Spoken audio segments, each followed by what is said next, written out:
hadirin rahimakumullah, masykurullah ta'ala wa nahmaduhu alladhi bi ni'matihi najma'u wa nujalisu fi hadal majlis wa fi hadal fursah al-ghaliyah wa sanabhathu wa natabadalul afkar an al-alaqah baina syiah wa ahli sunnah fi siyaq al-mahalli di Indonesia wa fi siyaq al-alamiyah tahta unwan minal ikhtilaf ila tadamun ta'zizu ala qawli sunni wa syiah fi al-mujtama' al-islamiyah al-mu'asirah. Awali anna atakallam bil wail wa bil sabun idan hawaltu min al-lughat al-arabiyyah ila al-lughat al-indonesia. Masyaallah hadirin wal hadirat, khusus subhana wa wasana wa dhifan karim. Dalam satu kesempatan Gus Dur pernah dawuh bahwa Ahlus Sunnah itu adalah Syiah bi ghairi imamah. Dan sebaliknya Syiah itu adalah Ahlus Sunnah bil imamah. Dawuh Gus Dur ini tentu bukan dalam rangka melawak atau membuat, karena memang di luar perbedaan yang banyak yang tidak perlu kita bahas, kita sebenarnya antara Ahlus Sunnah dan Syiah itu punya banyak kesamaan, punya banyak kemiripan. Setidaknya ini bisa kita lihat misalnya dari tradisi yang berlaku di antara dua madhab. Tradisi cinta kepada Ahlul Bait, tradisi Maulid Nabi, tradisi ziarah kubur, bahkan tradisi wasilah. Ini sudah berlaku di kita, di Nahdlatul Ulama, di Ahlus Sunnah dan di Ahlul Bait, di madhab Syiah. Yang kedua, dari sisi ajaran, di Nahdlatul Ulama, di Ahlus Sunnah kita punya ajaran namanya tasawuf.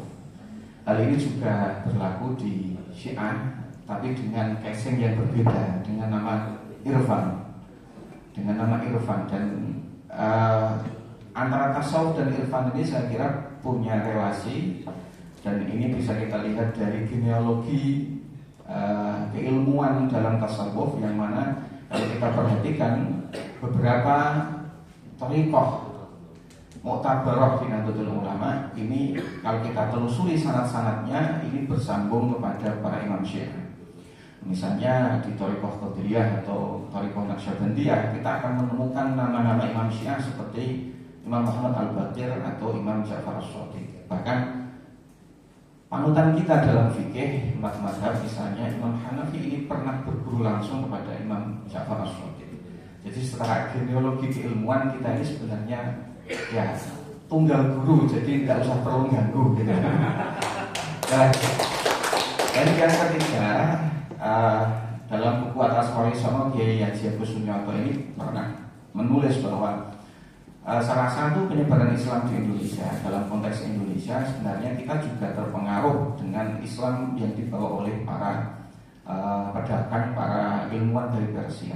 Dan salah satu keluarga pertama yang menyebarkan Islam dari Persia ini datang dari Persia ketika saat itu Persia dipimpin oleh dinasti Buwaili, dan keluarga ini membuka desa di Sumatera Timur dan sekarang dikenal dengan istilah Siak, yang mana itu pertama kali didirikan oleh keluarga Syiah dari Persia. Nah, para hadirin yang terhormat, beberapa kesamaan-kesamaan ini tentu saja bisa menjadi modal yang sangat berharga, bisa menjadi modal yang sangat besar untuk menjalin relasi yang lebih baik antara Ahlus Sunnah dan Syiah. Tapi faktanya bahwa yang kita lihat kenyataannya saat ini di dunia persilatan global, ya, ketika kita bicara Sunni, maka asumsi kita rivalnya adalah Syiah. Jadi Sunni selalu ditabrak-tabrakkan, dibentur-benturkan dengan Syiah. Ya, ini seperti musuh bebuyutan, seperti rival abadi ya. Kalau dalam dunia sepak bola itu El Clasico antara Madrid dan Barcelona itu musuh bebuyutan yang tidak bisa diaturkan sama sekali. Selama ini yang terjadi di dunia internasional seperti itu, sehingga upaya-upaya untuk menjalin relasi yang lebih baik, membangun kesepahaman, membangun kerukunan antara mazhab Sunni dan Syiah ini perlu kita tingkatkan. Dan diskusi kita hari ini akan membahas tentang penguatan relasi antara Sunni dan Syiah dalam konteks masyarakat Muslim global kontemporer. Dan di tengah-tengah kita sudah hadir tamu kita yang agung dari Republik Islam Iran. Kita berdoa semoga kondisi di Iran segera membaik. Yang akan kita ikuti bersama untuk membawakan tema terkait dengan relasi Sunni dan Syiah dalam konteks global. Beliau adalah Profesor Dr. Muhammad Syarifani. Beliau Direktur ICC International Islamic Cultural Center dari Jakarta. Beliau ini adalah guru besar dalam bidang pemikiran Islam di Universitas Al-Lamah Toba-Tobai. Saya kira tidak perlu saya bacakan profil lengkapnya. Karya-karya beliau juga sudah banyak. Beliau sudah malang melintang di dunia keilmuan, dan salah satu mungkin ini karya terbesar beliau, magnum opus beliau yang saya sendiri ini terhirman-hirman adalah tafsir tartibi dan tematik Al-Quran yang ditulis dalam 20 jilid. Ini luar biasa.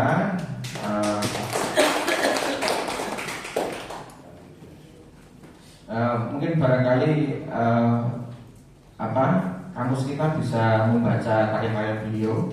Ada sangat banyak karya-karya beliau di bidang tafsir dan pemikiran Islam. Baik Bapak Ibu sekalian, waktu sepenuhnya akan kami aturkan kepada Profesor Dr. Muhammad Syarifani, yang beliau nanti akan menyampaikan kuliah singkat hari ini dalam bahasa Persia, dan nanti akan diterjemahkan oleh Dr. Umar Syarif. Kepada beliau saya persilakan.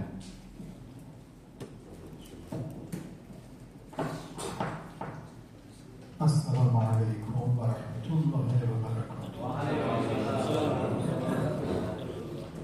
Bismillahirrahmanirrahim. بعثت نبی مکرم اسلام را خدمت همه اساتید محترم، به ویژه ریاست محترم دانشگاه جناب آقای پروفسور دکتر عبدالجلیل و ریاست محترم جلسه تبریک عرض می‌کنم. بسیار خوشحالیم که در این مجلس فاخر و ارزشمند خدمت شما عزیزان هستیم با موضوع بسیار مهم عصر حاضر، یعنی اتحاد و همبستگی شیعه و اهل سنت. من صحبتم رو در دو بخش خدمتتون تقدیم میکنم. بخش اول دو آیه قرآن را خدمت شما قرائت میکنم و به نکات او اشاره میکنم. آیه 103 سوره آل عمران: واعتصموا بحبل الله، دستور به اعتصام، به چنگ زدن به ریسمان خدا. کلمه جمیعاً تأکید بر مسئله است. یعنی خدا میتونست بگه واعتصموا بحبل الله، کلمه جمیعاً رو نمیگفت، ولی این از باب تأکیده که همه مسلمان ها، تأکید بر همه دارن. تأکید دوم ولا تفرقوا، یعنی نیاز به ولا تفرقوا نبود، همون واعتصموا بحبل الله کافی بود. ولی کلمه جمیعا یک، ولا تفرقوا دو، تأکید دو. سه، واذکروا نعمت الله علیکم، یادآوری میکند نعمت بعثت و ارمغان بعثت. بزرگترین هدیه خدا بر بشر بعثت پیغمبر بود. پیغمبر فرمود انا رحمت مهدات، من هدیه خدا هستم، هدیه رحمت. و بهترین هدیه پیغمبر وحدت امت بود. چرا که قبل از پیغمبر کنتم اعداء، همه با هم دشمن بودن. 100 سال اوس و خزرج با هم اختلاف داشتن، اعراب با هم اختلاف داشتن. این پیغمبر بود که الف بین قلوبکم اصبحتم بنعمته اخوانا. باز تأکید میکنه تو این آیه، دو بار در این آیه به گذشته تاریک اشاره میکنه. یک، کنتم اعداء، دو، کنتم علی شفا حفرة من النار، یعنی شما در پرتگاه بودید، در مرحله سقوط بودید. پیغمبر در یک سخنی فرمود که من لم یرغب فی الاستکثار من الاخوان ابتلی بالخسران. من لم یرغب، کسی که رغبت نداشته باشد در کثرت دوستان و برادران و اخوت، ابتلی بالخسران، مبتلای به خسران می شود. این همین نکته است که کنتم علی شفا حفرة من النار. قبل از پیغمبر ما در عالم خسران بودیم، در عالم جهنم بودیم.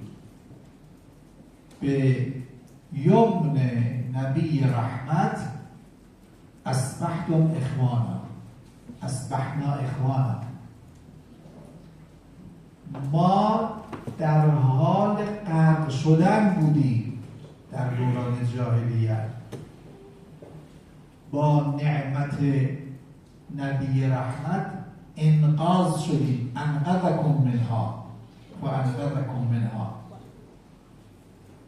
پس در این آیه یک، کلمه جمیعا، دو، ولا تفرقوا، سه، واذکروا نعمت الله، چهار، کنتم اعداء، پنج، اصبحتم اخوانا، شش، کنتم علی شفا حفره، هفت، انقذکم.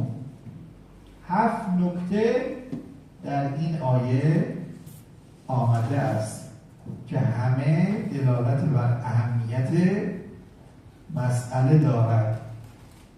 مسئله وحدت در آیه 103 آل عمران.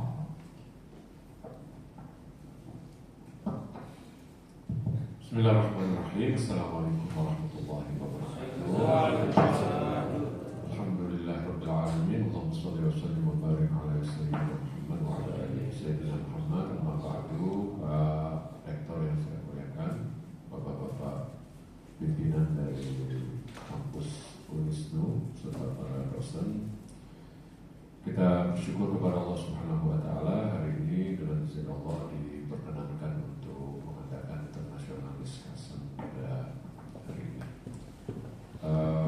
Beliau mengawali paparannya dengan mengucapkan tabrik, selamat atas peringatan hari pengangkatan Nabi Muhammad sebagai Rasul Allah pada tanggal 27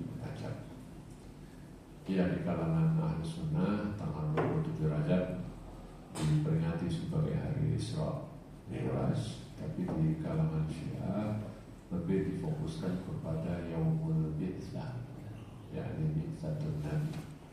Dalam riwayat-riwayat disebut bahwa Bi'tsatun Nabi itu tidak hanya di kalangan Syiah diyakini terjadi pada tanggal 27 Rajab. Nah, karena itu di Iran tanggal 27 Rajab itu sama seperti Indonesia, libur resmi, tapi dengan alasan yang berbeda. Kalau di Iran sebagai hari pengangkatan Rasulullah. Ini menunjukkan betapa perhatiannya masyarakat Iran Syiah dengan bid'ah Rasulullah SAW. Karena itu beliau mengucapkan selamat kepada kita semua atas hari itu, dan yang kedua juga mengucapkan apresiasi, takzim kepada para pimpinan di UNISNU, terutama kepada Bapak Rektor, Dr. Haji Abdul Jamil BLB telah memberikan panggung kepada saya, kesediaan untuk menerima saya untuk silaturahmi dengan sivitas Akademika UNISNU Jepara ini. Saya bahagia sekali bisa jumpa dengan ikhwan semua dan akhwat pada majelis yang luar biasa ini, yang kita harapkan diberkati oleh Allah Subhanahu wa Ta'ala. Tema yang kita kaji hari ini adalah sebuah tema yang sangat penting, sangat prinsip terkait dengan hubungan Syiah dan Sunni. Dan saya akan mengawali kata beliau dengan membawakan dua ayat Quran. Yang pertama adalah ayat yang terdapat pada surat Ali Imran ayat 103 yang tadi sebagiannya dibacakan oleh beliau, dan ayat ini juga sangat kita kenal, yaitu firman Allah Subhanahu wa Ta'ala, Bismillahirrahmanirrahim, wa'tasimu bihablillahi jami'an wa la tafarraqu واذكروا نعمة الله عليكم إذ كنتم أعداء فألف بين قلوبكم فأصبحتم بنعمته إخوانا وكنتم على شفا حفرة من النار فأنقذكم منها كذلك يبين الله لكم آياته لعلكم تهتدون. Dia mengatakan bahwa ayat ini adalah ayat yang sangat penting dalam membangun hubungan persaudaraan khususnya sesama kaum muslimin, di mana pada ayat ini kita melihat ada beberapa poin yang ditekankan oleh Al-Quran. Yang pertama tentu adalah poin paling utama, paling yang menjadi sentralisasi Al-Quran adalah waqtas, berpegang teguhlah kepada tali Allah Subhanahu wa Ta'ala. Dan beliau menyampaikan bahwa sebetulnya dengan kalimat wa'tasimu saja sudah sangat cukup, tapi ternyata ayat menambahkan dengan beberapa takkid, beberapa penegasan dan penguatan. Antara lain dengan kata jami'an. Nah, kata jami'an itu kan berarti seluruh kaum muslimin itu harus berpegang. Dan ini sebuah perintah yang luar biasa bahwa i'tisam dengan hablullah itu harus dilakukan oleh semua. Ini adalah takkid yang pertama yang ada di dalam ayat ini. Takkid yang kedua adalah kata atau kalimat wala tafarraqu, jangan kamu bercerai-berai. Sebetulnya di bawah kata wa'tasimu, kata beliau, sudah terkandung makna wala tafarraqu, tapi tetap ditegaskan oleh Al-Quran karena tema ini adalah tema yang sangat prinsip sehingga harus ditakkid dengan kalimat itu. Dan takkid yang ketiga adalah kalimat berikutnya, wazkuru nikmatullahi alaikum. Nah, di sana kata beliau menambahkan bahwa di ayat ini menegaskan bagaimana situasi dan kondisi kaum muslimin sebelum turunnya ayat ini atau sebelum mereka masuk Islam. Ini menggambarkan sebuah realitas sejarah sebelum mereka menjadi muslim, yaitu bahwa mereka dulunya adalah a'da, dulunya mereka bermusuhan satu satu sama lain. Tapi berkat Islam, berkat dakwah Rasulullah, fa'allafa baina qulubikum fa asbahtum bi ni'matihi ikhwanan. Kalian menjadi saudara itu karena berkat dari agama ini, nikmat Allah Subhanahu wa taala ini, di mana nikmat ini adalah nikmat terbesar.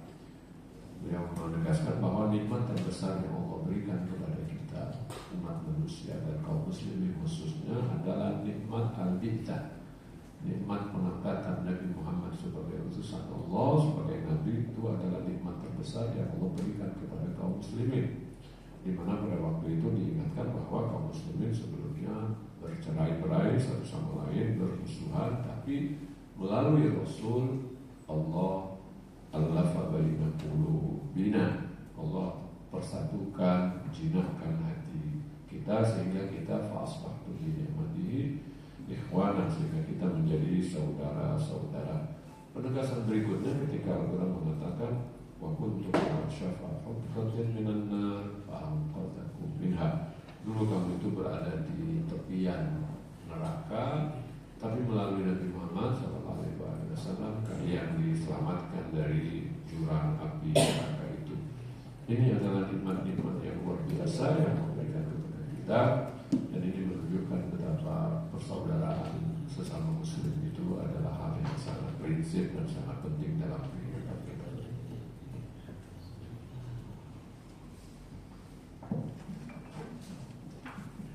آیه دومی که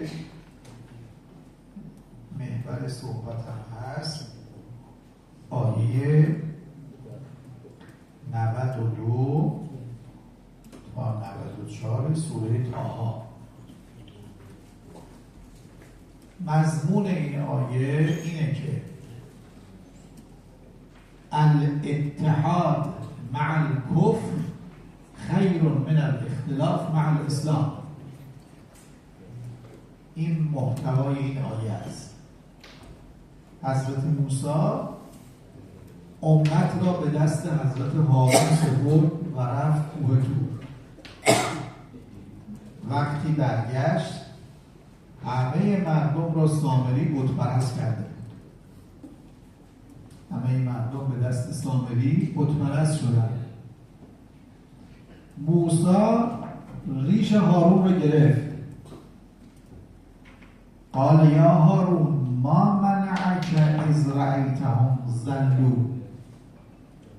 تو که دیدی مردم دارن کافر میشن، بت پرست میشن، چرا جلوشون را نگرفتی؟ افا عصیت امری الا تتبعنی، یعنی گوش به دستور من ندادی، به حرف من عمل نکردی. من گفته بودم توحید را حفظ کن. هارون در جواب گفت یبن ام لا تأخذ بلحیتی ولا برأسی. دست از سر من بردار. این جمله هارون مهمه. انی خشیت ان تقول فرقت بین بنی اسرائیل. من ترسیدم که اگر اینها مسلمان یعنی موحد بمانند با هم اختلاف پیدا کنند و بین مردم اختلاف به وجود بیاد. من ترجیح دادم اینا کافر بشن، بت پرست بشن، ولی با هم باشن. انی خشید، من ترسیدم ان تقول که تو به من بگی تو فرقت بین بنی اسرائیل، تو تفرقه انداختی، ولن ترقب قولی، مراقب کلام من نبودی. یعنی من ترجیح دادم که این جماعت متحد باشن ولو بت پرست، اما موحد نباشن با اختلاف بین هم دیگه. پس نتیجه صحبت هارون این که الکفر مع الاتحاد خیر من الاسلام مع الاختلاف. این دومین آیه‌ای که قابل تأمل است که هیچ نعمتی بالاتر از نعمت اتحاد نیست.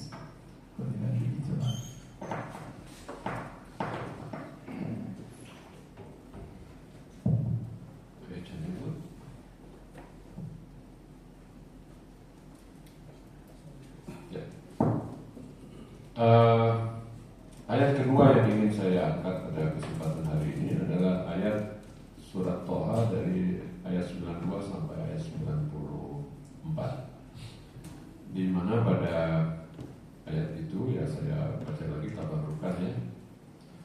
Bismillahirrahmanirrahim.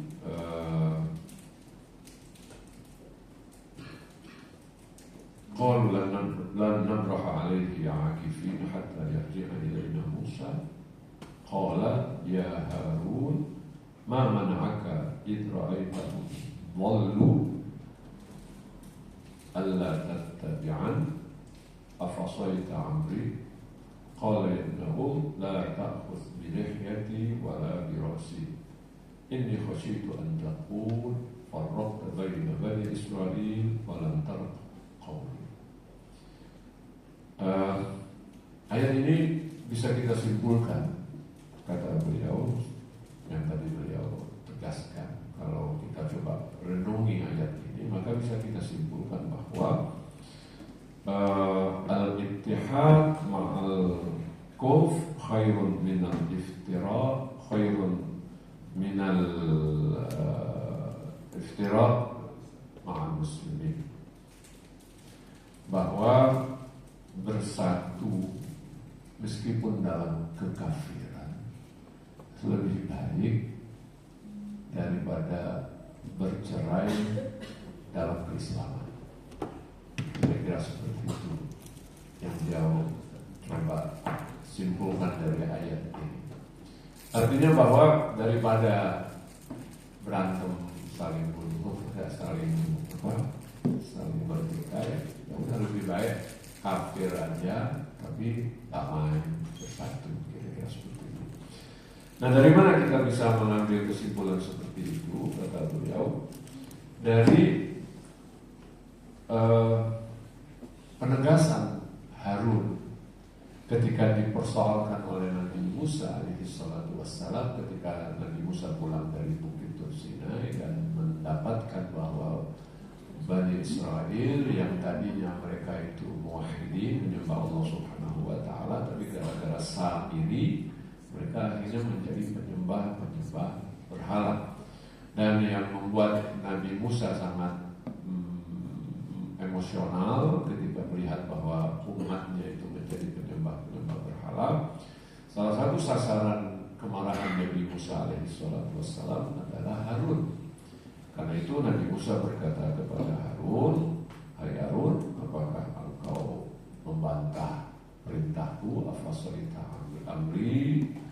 Kemudian Nabi Musa mengambil janggutnya Harun, narik janggut ya. Tapi kalau kita orang Indonesia itu tidak ada janggutan ya. Narik janggut dengan marah mengatakan, "Wahai Yabna dengan marah gitu ya." Tapi dijawab oleh Nabi Harun, "Wahai saudaraku, jangan engkau pegang janggutku." Nah, yang menarik adalah alasan yang dikemukakan oleh Harun. Inni khasyitu an taqula farraqta baina bani Israil. Aku takut, hai Musa, engkau akan katakan tentang aku, farraqta baina Bani Israel, engkau telah membuat Bani Israel pecah satu sama lain. Daripada terjadi perpecahan antara Bani Israel, ya sudah, aku tidak bisa berbuat apa-apa, aku biarkan saja mereka itu tetap menyembah berhala. Karena kalau sudah perpecahan terjadi sulit untuk diatasi, tapi kalau menyembah berhala masih bisa ada jalan untuk kembalikan mereka ke dalam keimanan lagi. Itu yang bisa kita coba tarik substansi dari ayat ini. خب و في ختام البحث نستفيد من کلمات النبی الاکرم 7 قواعد. از سخنان پیغمبر 7 قاعده در باب اتحاد استفاده میکنیم. قاعده اول اعلام. حضرت فرمود اذا احب احدكم صاحبه او اخاه فلیعلمه. وقتی یک کسی را دوستش می‌داری بهش اعلام کن، بهش بگو من تو رو دوست می‌دارم. این جلسات، این همایش‌ها برای اعلام وحدت، اعلام محبت، که این محبت را اظهار کنیم. خود اظهار و اعلام عامل اتحاد بیشتر می شود. همین که ما آمدیم به زیارت آقای مقداد تو این شهر، خودش عامل چی میشه؟ اتحاد. 2. قاعده دوم، سوء ظن ممنوع. پیغمبر فرمود لا تسرم اخاک علی ارتیابه. یعنی اگر به برادر مسلمانت شک کردی رابطت را قطع نکن. لا تسرم، انصراف یعنی انقطاع، قطع نکن اخوت را به صرف ارتیاب، به صرف سوء ظن. دشمنان ما بین ما سوء ظن ایجاد میکنن و این سوء ظن باعث میشه که روابط اخوت کمرنگ شه. پیغمبر فرمود لا تسرم، لا تسرم، توجه نکن به این سوء ظن ها. قاعده سوم تداوم. این جلسات، این نشست ها باید تداوم داشته باشد.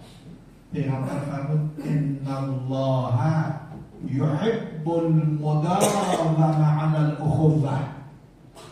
تداوم بر اخوت را خدا دوست می‌داره که ای تجدید شود با صلة الرحم، با زیارت مؤمنین، با این جلسات. این قاعده سوم.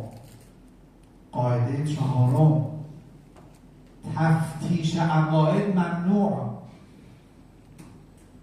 از عقاید دیگران تفتیش نکن. پیغمبر فرمود لا تفتش الناس عن ادیانهم. وقتی کنار یک کسی میشینی نگو دینت چیه، مذهبت چیه، عقیدت چیه. اخوت را حفظ کن، تفتیش نکن. که اگر تفتیش کنی ابقا بلا صدیقه، ابقا بلا صدیقه، دوستات از دست میدی. بالاخره ایشون یه عقیده‌ای داره، ایشون یه عقیده‌ای داره، اون یه عقیده‌ای داره که هر کدوم باعث میشه که ما این دوست رو از دست بدیم، اون دوست رو از دست بدیم، اون دوست رو از دست. حضرت فرمود لا تفتش. عجیب است که پیغمبر در تشییع جنازه یک کتابی یهودی، نه مسلمان، یهودی شرکت کرد. بعضی ها اعتراض کردن به پیغمبر که این یهودیه، چرا شرکت کردی؟ حضرت فرمود الیس نفسا، انسان که بود، من به خاطر انسانیتش در تشییع جنازهش شرکت کردم. یعنی کار به عقیدش نداشته باش، انسانیتش رو نگه دار. همیشه نگاه پیغمبر نگاه اتحادی بود. این 4. قاعده 5، اگر میخواهیم لطف خدا بر ما نازل شود باید با هم باشیم. در این آیه فرمود سوره حجرات اصلحوا بین اخویکم انما المؤمنون اخوه، اصلحوا بین اخویکم لعلکم ترحمون. لعلکم یعنی اخوت عامل ترحم الهی است. در سخنی فرمود ان اهل الارض لمرحومون. اهل زمین مورد رحمتن ما تحابا تحابوا، تا زمانی که همدیگر را دوست بدارند. محبت عامل ترحم است، ترحم خداست. این قاعده پنجم. قاعده ششم، از نظر روانشناسی اتحاد، رضایت قلبی، امنیت، سلامت روانی، شکوفایی علمی، رفع اضطراب می آورند. اینها همه ارمغان اتحاد است. رضایت قلبی، امنیت، سلامت روانی، رشد علمی و رفع اضطراب. این بعد روانشناسی است. و آخرین نکته هفتم، این که تاریخ پر است از ضربه هایی که به مسلمان ها خورده در اثر اختلاف. واقعه صفی، وقعت الکف، کربلا، سقوط بغداد به دست مغول‌ها و زوال خلفای عباسی در قرن ششم هفتم، جنگ‌های صلیبی در قرن 11 و 12 و اشغال اراضی مسلمان‌ها به دست مسیحی‌ها و سقوط اندلس در قرن 15 باز به دست مسیحی‌ها و امروز ماجرای خونبار غزه. همه اینها ارمغان اختلاف است. این نتیجه اختلاف. انشاءالله که این جلسات عامل تداوم محبت ها بین مسلمان ها باشه. Dan terakhir saya ingin menyampaikan 7 kaidah atau 7 prinsip dasar bagi persatuan sesama kaum muslimin, khususnya sesama antara Sunni dan Syiah. Di mana 7 prinsip utama ini saya kutip dari 5-nya saya kutip dari hadis Nabi Muhammad SAW. Yang pertama, hadis yang mengatakan idza ahabba ahadukum sahibahu falyu'limhu. Idza ahabba ahadukum sahibahu falyu'limhu. Jika seseorang di antara kamu mencintai saudaranya, maka kasih tahu dia bahwa dia mencintai saudaranya. Dan ini menjadi prinsip menurut saya hal yang sangat penting ketika kita mengungkapkan rasa cinta, rasa persaudaraan dengan sesama kita.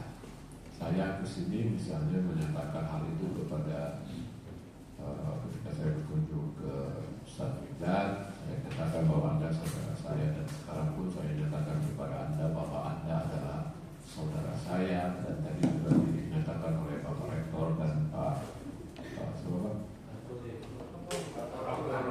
Rahman bahwa kita semua bersaudara. Dan memang pernyataan seperti itu akan sangat membantu kita memperkuat hubungan persaudaraan di antara kita.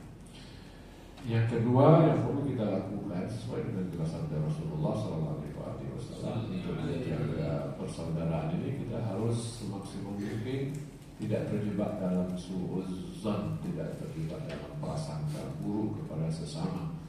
Lebih-lebih ketika prasangka buruk itu muncul dari ribah-ribah yang bertebaran di antara kita. Sampai-sampai Nabi Muhammad mengatakan la tansorif ala diyab.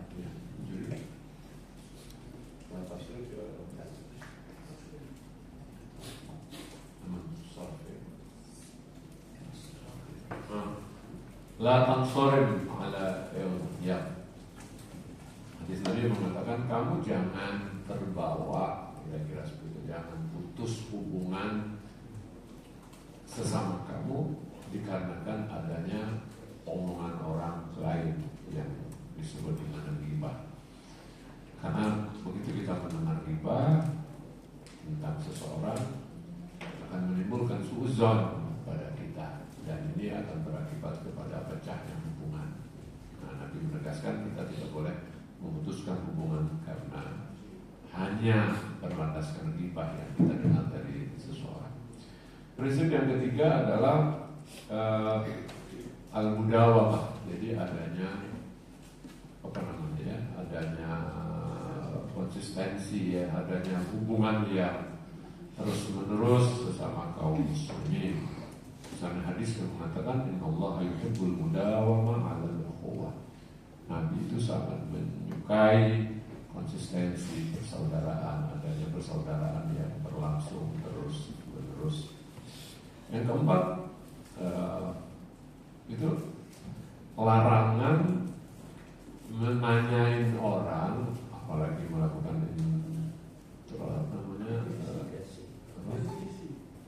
larangan untuk menanyain orang apa keyakinannya, apa agamanya, apa mazhabnya dan sebagainya. Ini ada hadis Nabi ini. Jujur saya baru dengar, saya sendiri baru dengar ini. Mungkin ada riwayat yang beliau dengan ucapkan yang kira-kira bunyi riwayatnya itu la taftishin nas atau la tufattishin nas, kan? La taftishin nas an adiyanihim. Jangan kau cari tahu seseorang itu agama apa yang dianutnya, ya. Jadi ya kita tidak perlu nanya orang ini mazhabnya apa, alirannya apa, keyakinannya apa. Kita adalah bersaudara, kita sesama kaum muslimin.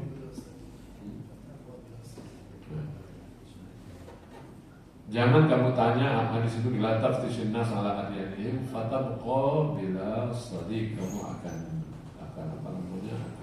kehilangan teman kamu ketika kamu nanyain orang ini menganut apa. Udah nggak perlu tahu apa agamanya, apa mazhabnya, yang penting dia adalah manusia. Nah, ini menarik bahwa suatu saat kata beliau Nabi Muhammad SAW ikut mengantar jenazah orang Yahudi. Jadi ada jenazah orang Yahudi, Nabi Muhammad ikut mengantar. Dan beberapa sahabat menanyakan kepada Rasul, kenapa kok Nabi harus ikut mengantar jenazah orang Yahudi padahal dia Yahudi? Karena Nabi, aku lakukan itu karena dia adalah manusia. Dia adalah hamba Allah, dia adalah manusia. Jadi perlu untuk diantar. Aku belum mengucapkan bela sungkawa atas wafatnya seorang manusia. Prinsip yang kelima itu adalah prinsip al-islah, bahwa sebagaimana ayat Al-Quran mengatakan wa aslihu baina akhawaykum la'allakum turhamun. Al-islah itu adalah faktor yang membawa kita mendapatkan rahmat dari Allah Subhanahu wa taala sebagaimana yang difirmankan oleh Allah la'allakum turhamun. Nah, ini adalah prinsip yang penting bagi kita, dan Nabi mengatakan, menegaskan hal itu, inna ahlal ardi lamarhumuna matahabbu. Penduduk bumi ini akan senantiasa mendapatkan rahmat dari Allah Subhanahu wa taala selama mereka saling mencintai dan saling mengasihi.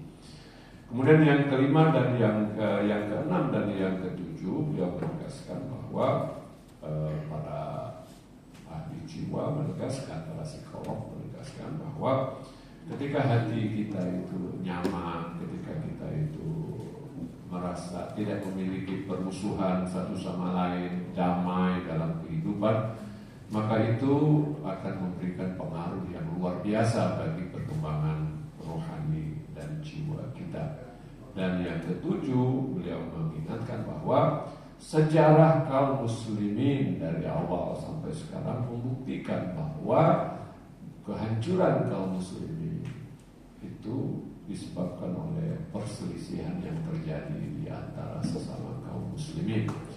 Kita bisa lihat bagaimana peristiwa-peristiwa perpecahan atau pertikaian di kalangan kaum muslimin pada masa khilafah Umayyah, khilafah Abbasiyah. Bahkan Baghdad itu jatuh ke tangan Mongol itu juga karena kaum muslimin pada waktu itu tidak bersatu. Kemudian ketika perang salib terjadi juga terjadi perang salib antara Islam dengan orang-orang Eropa Nasrani, tetapi kan di balik itu juga kaum muslimin sesama satu sama lain juga tidak bersatu pada masa itu, saling jegal, saling.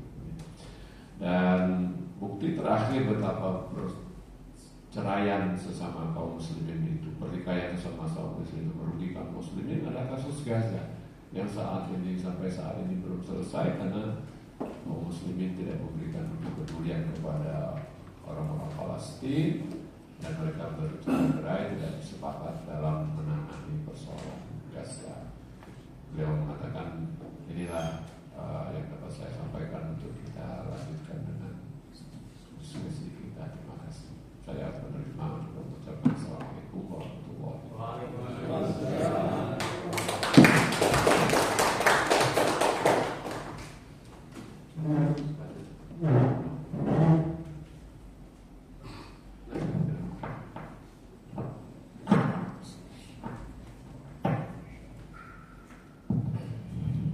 Syukran ala muhadarah ya Ustaz.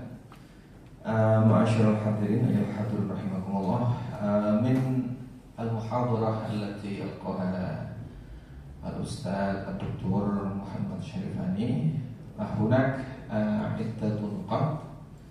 Al-awwal anna al-ittihad amru min Allah kama qala fil Qur'an al-Karim wa'tasimu bihablillahi jami'an. ثم الثاني والجدير بالذكر أن الاتحاد في الكفر خير من الاختلاف في الإيمان صح؟ وهناك طرق لحفظ الاتحاد مثل إظهار المحبة واجتناب سوء الظن للغير ثم المداومة على الاتحاد وترك السؤال عن اعتقاد الغير. Nah, ثم الأخير الإصلاح. Bapak Ibu yang terhormat, ada beberapa poin yang telah disampaikan oleh Profesor Muhammad Syarifani. Yang pertama antaranya adalah bahwa persatuan merupakan perintah Allah sebagaimana disampaikan dalam Al-Quran, dan kemudian bahwa persatuan ini kata-kata hari ini adalah persatuan dalam kekafiran lebih baik daripada perpecahan dalam keimanan. Ada beberapa prinsip dalam menjaga persatuan, antara lain menunjukkan rasa cinta kepada orang lain, menghindari suudzon, kemudian konsisten dalam menjaga persatuan, dalam menjaga rasa cinta dengan orang lain, kemudian menghindari bertanya atau mengulik tentang keyakinan orang lain karena itu menyebabkan kita nggak punya teman gitu tadi ya. Dan yang terakhir adalah menjaga islah. Kalau kita cermati bahwa prinsip-prinsip ini tidak jauh beda dengan prinsip moderasi beragama yang sudah dipromosikan oleh Kemenak, dan ini juga saya kira selaras dan sejurus dengan prinsip-prinsip dalam nilai-nilai Ahlussunnah wal Jamaah. Baik, para hadirin yang saya hormati, khususnya para pimpinan, saya memberikan kesempatan kepada hadirin sekalian untuk menyampaikan pertanyaan kepada tamu kita hari ini. Saya berikan 3 kesempatan untuk menanya. Yang pertama dari sebelah barat, dari tengah, dan dari sebelah timur.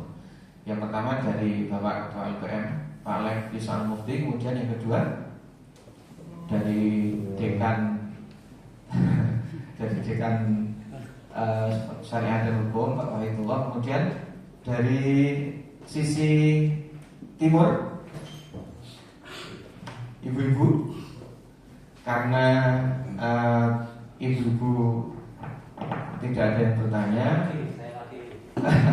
Pak Yenur Arifin yang ketiga, dan tambah satu dari Fakultas Tarbiyah.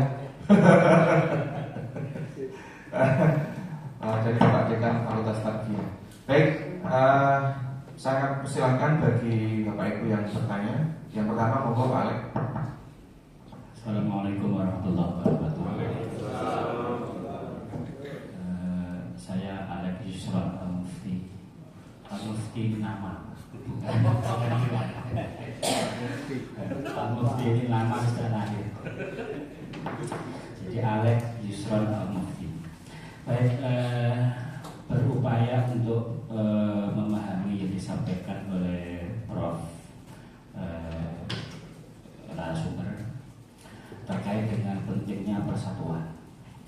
Nah, bagaimana pandangan Sunni Syiah terkait dengan persatuan dalam hal ini adalah kepemimpinan.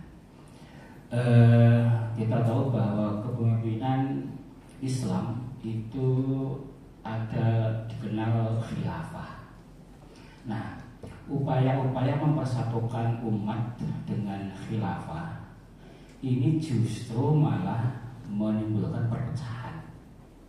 Nah, bagaimana pandangan narasumber terkait dengan khilafah sebagai upaya pemersatuan umat, akan tetapi justru malah menjadikan perpecahan umat.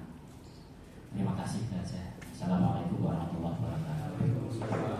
Disambung untuk penanya kedua, Pak Dr. Wahidullah. Terima kasih. Assalamualaikum warahmatullahi wabarakatuh.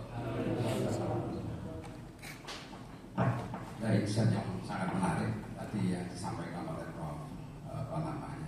Syarifan, yaitu kaitannya persatuan, prinsip persatuan, yaitu kaitannya dengan akan lebih bagus, yaitu bersatu dalam kekafiran. Dan amat naif kalau kemudian ketika terjadi perbedaan dalam Islam. Menurut saya ini memang perlu kemudian penegasan. Apakah kemudian saya sedikit sekali yang saya sampaikan, yaitu kaitannya dengan pikiran seperti apa. Kalau ini sebagai statement persatuan yang disebut tentang perkawinan beda agama. Di Indonesia sebenarnya sudah perkawinan beda agama itu tercantum dalam Undang-Undang 1 nomor 174. Akan tetapi memang aplikasinya itu memang tidak bisa di KHI maupun di pelaksanaan dukcapil tidak bisa. Tetapi hari ini dibuka di MK. Maka dengan statement itu kaitan persatuan itulah yang kemudian kita coba bagaimana kondisi implementasinya. Kalau konteksnya itu memang ada di situ menjadi suatu prinsip. Terima kasih. Assalamualaikum warahmatullahi wabarakatuh.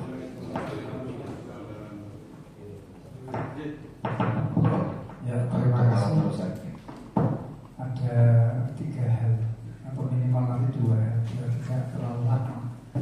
Yang pertama ini sifatnya umum terkait dengan Ahlus Sunnah wal Jamaah dan Syiah yang ada di Indonesia, Jepara khususnya. Ini memang relatif lebih aman dan tidak ada semacam kontroversi karena memang masyarakat di Jepara ini agamis dan menghormati kepada paham lain. Yang ingin saya tanyakan terkait dengan Syiah Sunni yang khususnya ada di Iran. Barangkali karena perbedaan politik, kemudian perbedaan pemahaman, perbedaan masyarakat, mungkin perkembangan yang ada di Iran kemudian berbeda dengan khususnya di Indonesia, wabil khusus di Jepara. Mungkin bisa disampaikan perkembangan atau mungkin pola hubungan antara Sunni dan Syiah di Iran. Itu yang pertama. Kemudian yang kedua yang terkait dengan ada semacam pepatah tadi alat yang tadi yang jangan melihat perbedaan agama itu nampaknya hanya teks-teks saja yang mungkin hanya bisa dilaksanakan di perguruan tinggi. Tapi untuk masyarakat secara umum itu memang kebanyakan mereka akan melihat dari sudut mana mereka akan berbicara, sehingga itu nampaknya hanya teori saja yang mungkin akan berkembang sampai dengan saat ini. Untuk prakteknya mungkin masih sangat sulit untuk dilaksanakan. Nah, kemudian yang ketiga itu ada kemiripan dengan satu syair yang sangat populer, itu adalah Alhamdulillah Nizomin, yaitu Ibu Batil bin Nizam. Jadi kebaikan yang terorganisir itu akan yang tidak terorganisir itu akan lebih jelek. Bahkan tapi kejelekan yang di organisasi itu akan menampakkan kebaikan. Kok nampaknya hampir mirip. Itu juga bisa dikatakan baik dan juga bisa dikatakan kurang baik. Karena apa? Memang idealnya malah yang harusnya dilaksanakan adalah yang al-haqqu yang itu kebaikan tapi yang terorganisir, bukan malah sebaliknya. Ini hanya sifatnya ingin tahu saja dari sudut pandang Prof. Muhammad Syarifani. Saya kira itu. Terima kasih. Mohon maaf. Assalamualaikum warahmatullahi wabarakatuh. Ini pertanyaan satu tapi beranak. Yang keempat, Pak Dr. Haji Nur Arifin. Assalamualaikum warahmatullahi wabarakatuh. Yang saya muliakan Profesor Dr. Muhammad Syarifani dari Iran dan Dr. Masyahab, Mas moderator yang luar biasa. Perbedaan saya kira ini sunatullah. Jadi memang dari sononya dan ini juga kersane Gusti Allah.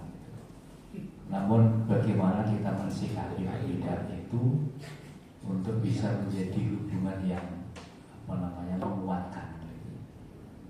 Nah, tadi ada makalah juga yang mengatakan bahwa na'mal fi ma tafaqna wa nantadir fi ma ikhtalafna. Jadi mari kita lakukan apa yang kita sepakati, apa yang kita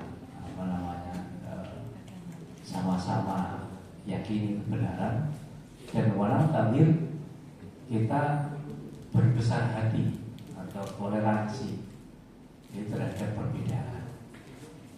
Nah, kalau yang disampaikan oleh Prof. Syarifani tadi kan nampaknya kalau kita mengacu pada nilai universal yaitu Al-Quran dan Hadis, kita tidak ada perbedaan sebetulnya.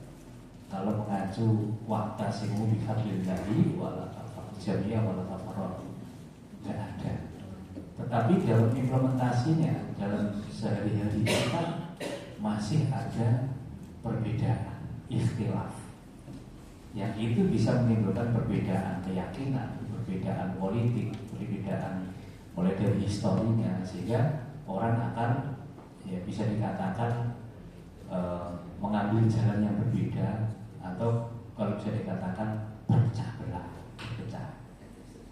Nah, bagaimana ini bisa diimplementasikan bahwa Islam itu kan membawa nilai rahmatan lil alamin, tapi kenyataannya hari ini itu belum bisa kita laksanakan bersama. Nah, ini mohon pandangan dari Ustaz Syarifani bagaimana melihat kondisi ini, apalagi sekarang ini dunia dalam terjadi konflik, terjadi krisis moral dan sebagainya, perang masih ini terjadi, apalagi kepada musuh-musuh kita yang jelas-jelas itu berbeda keyakinan. Jadi bagaimana Sunni dan Syiah itu bisa nggak misalnya satu saat disatukan ya dalam perbedaan, yang itu bisa menjadi kekuatan sehingga kita bisa melawan betul-betul tirani yang memang akan menghancurkan Islam. Saya kira itu yang harus kami sampaikan. Assalamualaikum warahmatullahi wabarakatuh.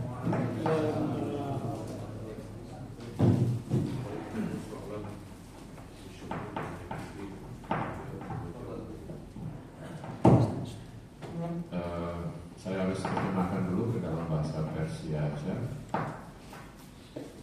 Soal awal tarikh khilafat secara definisi masalah khilafat adalah menteri hukuman Islam ini Islam itu nanti asal khilafat yang berbeda sebagai dan masalah ini bagi orang bo khilafat موحدت مسلمان را یا وحدت اندونزی را انشاءالله ایجاد میکنیم یعنی اتحاد و این وحدت با خلافت ولی عملا اینطوری نیست عملا وقتی که این قضیه در میان مسلمان ابراز شده این عامل افتراقی در میان مسلمان تو بعضی ها موافق نیست با این اقامه خلافه در اندونزی نظری شما در این مسئله همون قسمت که الکفر و منوعه بهتر از این اختلاف مع الاسلام خب مسئله اقامه حکومت اسلامی موجود اختلاف هست نظرتون چیست؟ من استنادم به حرف پیغمبر و قرآن در کلام خداوند متعال در این آیه وقتی که ماجرای هارون رو نقل میکنه موسی اعتراض نمیکنه به هارون. موسی نمیگه که تو اشتباه کردی باید اونا رو نگه داشتی. موسی سکوت میکنه و خدا هم این داستان رو نقل میکنه. پس معلوم میشه که این مورد تاییده که اختلاف خطرش بیشتر از اختلاف با کفر، خطرش و ضررش بیشتر است از اسلام، یعنی توحید با اختلاف. این که مردم متحد باشن ولو کافر باشن، همه با هم باشن ولو کافر باشن، هزینه این کمتر از این که همه با هم دعوا داشته باشن ولی مسلمان باشن. این 5 تا مسلمان، اون 5 تا مسلمان، اون 5 تا مسلمان. منظوری که سند حرف من قرآن بود و اون حرف پیغمبر. پس ما باید به اون حرف قرآن و پیغمبر اهمیت بدیم. پیغمبر عملش این بود که در تشییع جنازه یهودی شرکت کرده بود. یعنی حتی ما با اهل کتاب هم میتونیم توی مرزی همراهی داشته باشیم، تا یه حد همراهی داشته باشیم. از قضیه سیاسی در اینجاست یک بحث درباره مقابله حکومت اسلامی در اقامت خلافت این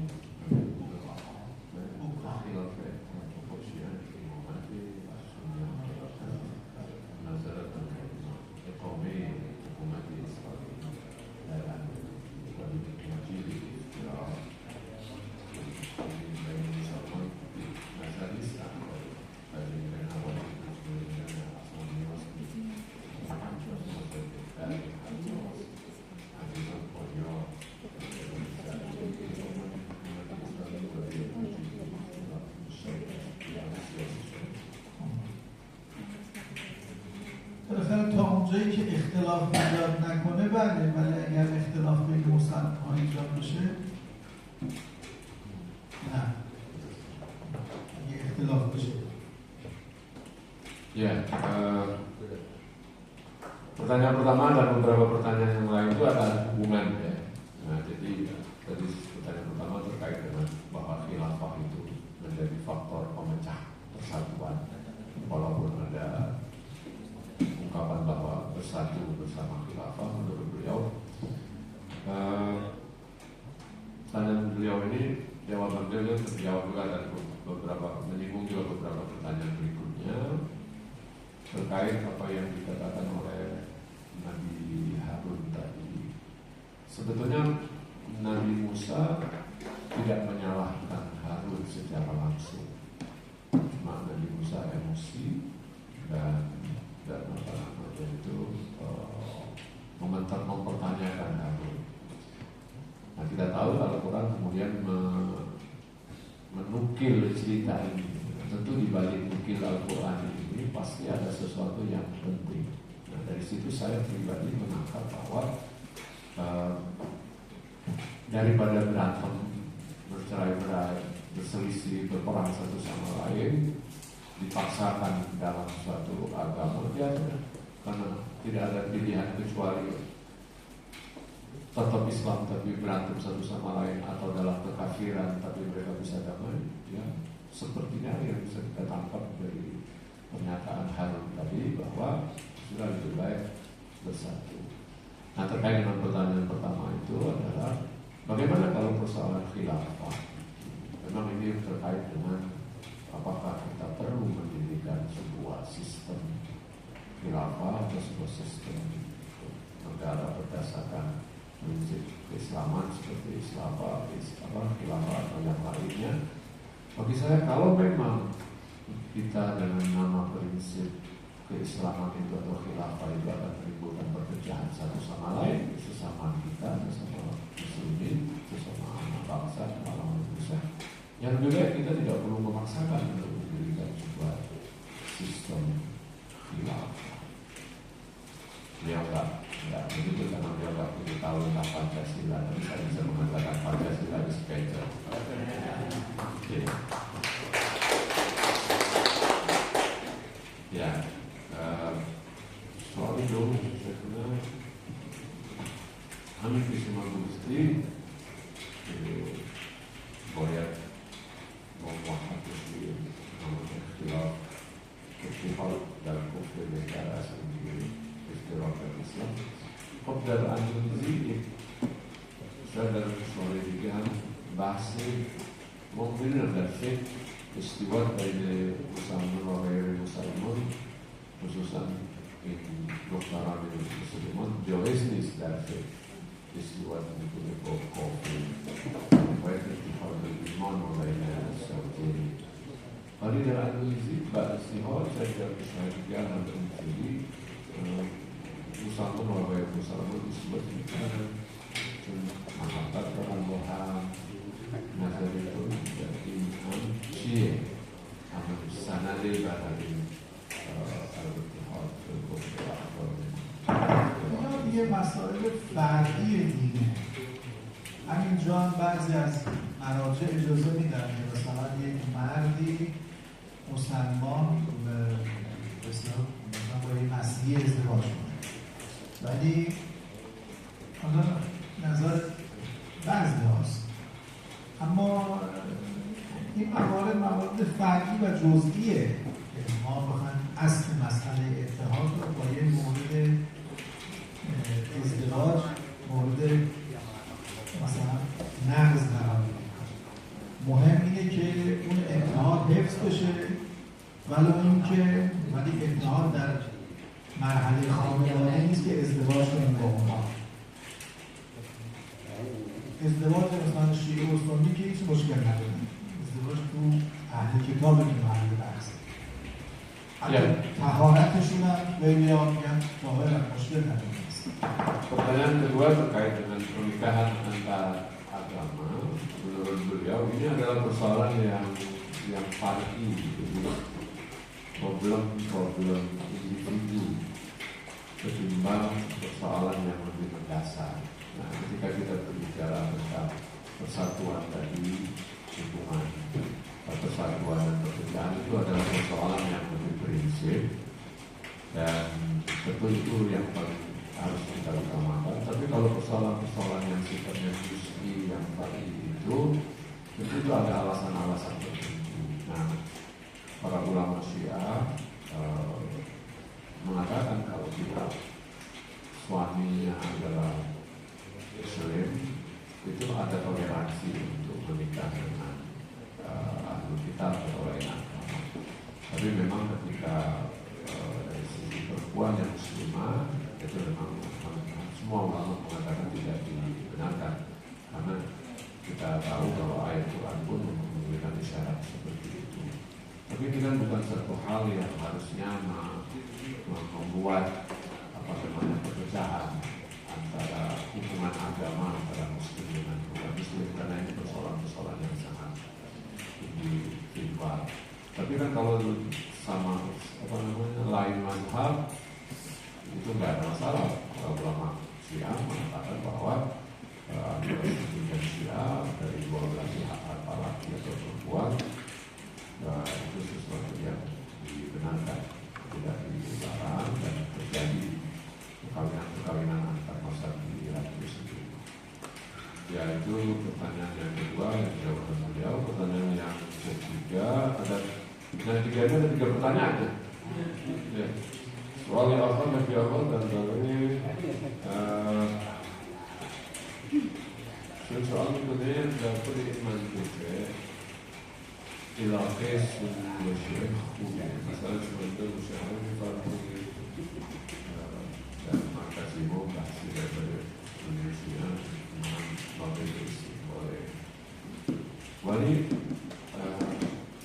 amalan dan juga soal itu sejujurnya ilahi Syiah Sunni dari luar itu lebih mau syar'i تقریبا در همه مناطقی که اهل سنت هستن مثل کردستان، مثل مناطق تبریز، مثل زاهدان، مثل شیراز و استان گلستان رابطه بسیار رابطه خوبیه، حتی رد و بدل ازدواج هم بینشون هست. گاهی کمی در زاهدان مسئله اختلاف را دامن میزنن که کاملا معلومه دست استکبار کاره، ولی اگر کسی کاری به کار مسلمان ها نداشته باشه، شیعه و سنی کنار هم دیگه کاملا به خوبی دارن زندگی میکنن، هیچ مسئله هم نیست. میبینید که غیر از اون سال اول انقلاب که کردستان یک کمی جنگ را انداختن، در طول این 30 خورده سال 40 سال هیچ نزاع مهمی بین اینها نبوده. یعنی میخوام رابطه کاملا محبتی در خیلی از شهرها مثل تهران، مثل شیراز اهل سنت مسجد دارن، خود بین شیعیان تو مناطقی که اهل سنت بیشترن باز همینجور رابطه شهر عوض، شهر خمس تو اطراف شیراز بسیار رابطهشون خوبه.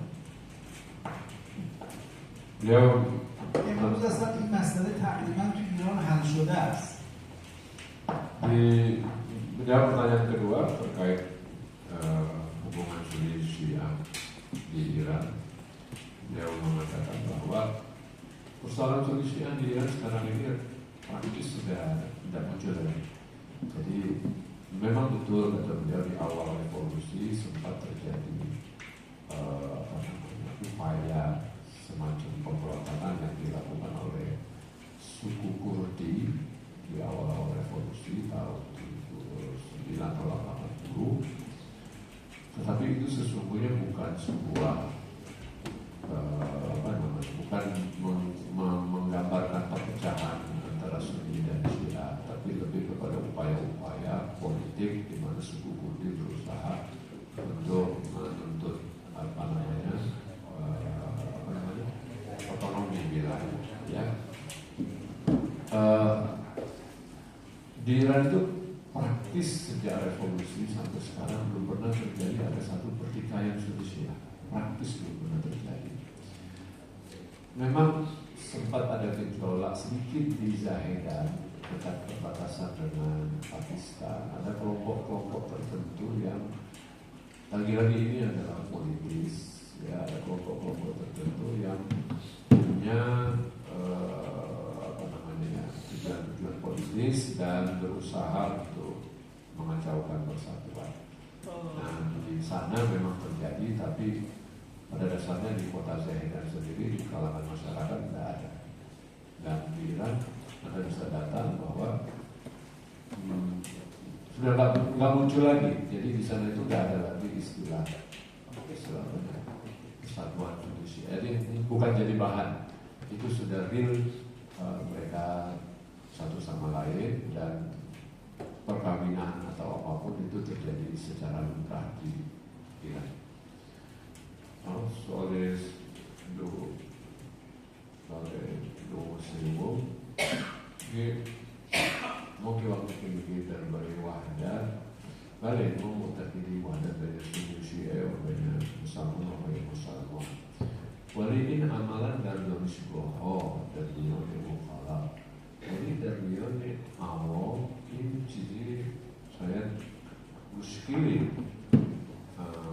نظرت چیه برای پیدا عوام این وظیفه خواصه که عوام رو بیدار کنن، عوام رو متنبه کنن که اصل را فدای فرع نکنید.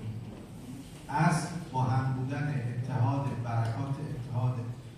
ما چقدر از ضربه میخوریم تو دنیا، از زینه مادی و معنوی میدیم به خاطر اختلاف. به خاطر اختلاف. 100,000 کشته در غزه، چندین هزار مجروح، همه اینها عامل نتیجه اختلافه. اتحاد مسلمان ها میتونن همه اینها را هزینه ها رو کم کنن. Ya, beliau terkait dengan realitas di masyarakat terkait persatuan itu memang kita harus akui tidak mudah itu merealisasikannya.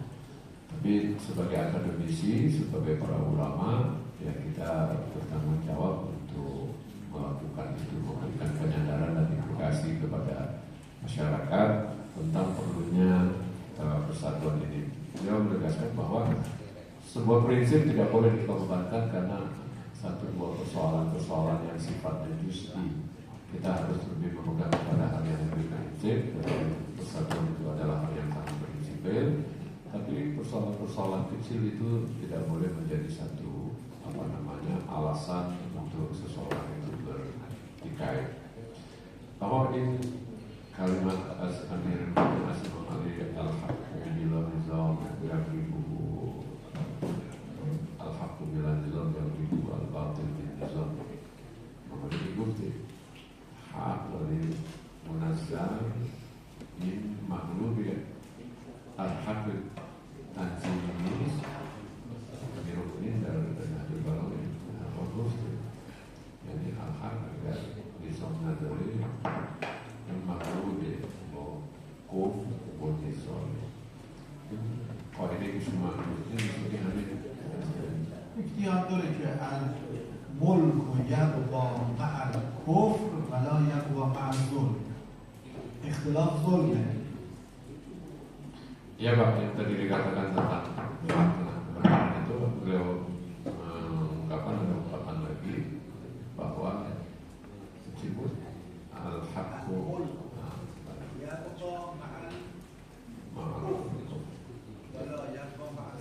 ya ungkapan al-kufru al-mulku yabqa ma'al kufr wala yabqa ma'al zulm. Kekafiran, bukan kekuasaan itu akan eksis, tetap terjaga apabila walaupun dalam kekafiran, tapi sebuah kekuasaan pasti tidak akan bertahan ketika dia salib. Dan salib itu salah satunya adalah karena perselisihan. Soal akhir jawab.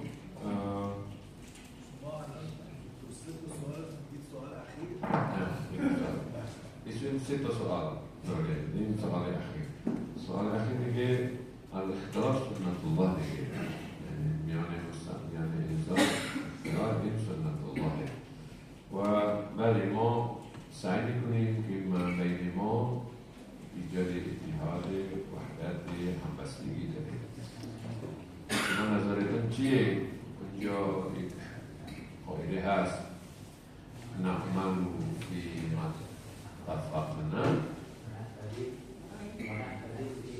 wa nasbir wa na'tadir. Na'malu fi mattafaqna wa na'tadir fi makhtalafna. Jadi mungkin mau paham pihak asli, mungkin mau tahap lainnya mau buat zirimun aman gitu, mungkin mau belajar kok masih cuma اختلاف که تو اون حدیث از اون مثلا اختلاف امتی رحمه و اختلاف طبیعیه. مثلا رنگ یکی سفیده، یه رنگ یکی سیاه، زبون یکی یه جوره، زبون یکی یه جور دیگه. این اختلافات طبیعی، اینها که مایه رشده، مایه رحمته. اون اختلاف اختیاری است که من بیام با شما بجنگم. اینا اختلافات طبیعی، یک سیگار میکشه یکی نمیکشه، مثلا امور طبیعی سلیقه‌ایه. اینها مشکلی درست نمیکنه. مشکل اینه که من با اراده و اختیارم میام با عقیده شما بجنگم.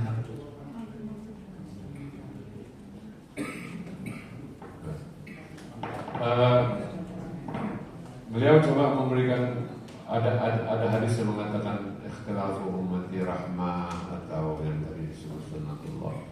Untuk beliau ikhtilaf itu ada dua kategori, ada al-ikhtilaf at-tabi'i dan ada lagi al-ikhtilaf al-ikhtiyari. Nah, kalau al-ikhtilaf at-tabi'i itu memang wajar, beda warna, beda bahasa, beda selera.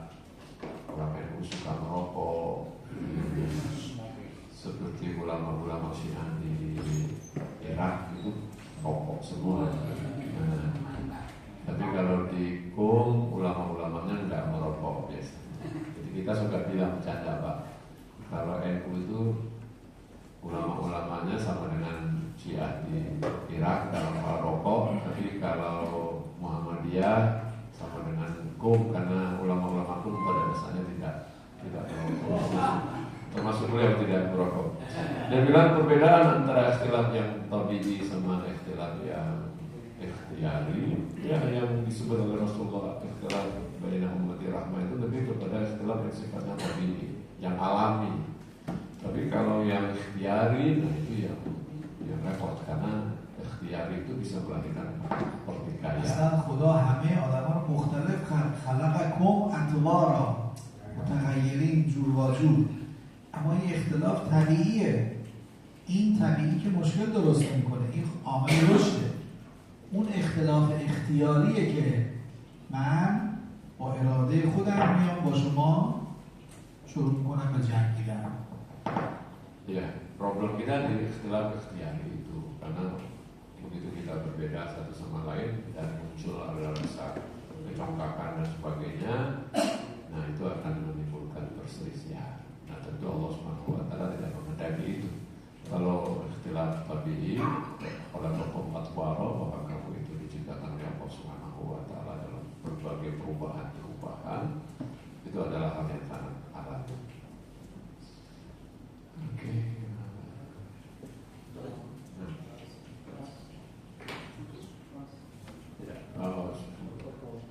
Beliau minta nanti setelah selesai beliau ingin tutupan.